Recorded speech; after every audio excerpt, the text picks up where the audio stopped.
Geceler şahit mənim dərdlərimə, sıxıntılar mənə kabus oldu. Nə gərək var nifrət təkinə, məni anlatım axı kimə? Qərib dünyada biz də qəribik. Ah biz insanlar çox qəribəyik, zamanında dəyər bilmirik, itirəndə dəyərə minirik. Ah sus, içimdəki dəli mən, hər kəs ağıllı bəlkə də dəli mən. Düşəcəyik sonda yanacaqda dərdlərlə birgə.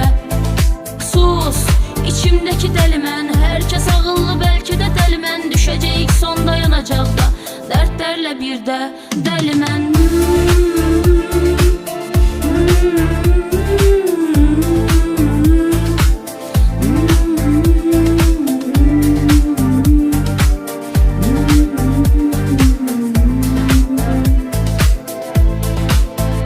Geceler şahit mənim dərdlərimə, sıxıntılar mənə kabus oldu.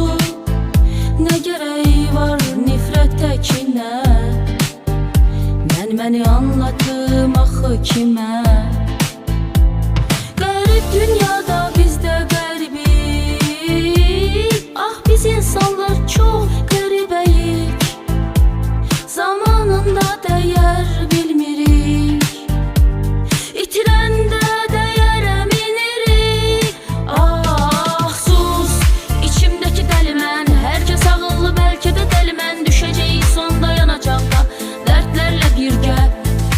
Sus, içimdəki dəli mən, hər kəs ağıllı bəlkə də dəli mən. Düşəcəyik sonda yanacaqda dərdlərlə birdə dəli mən.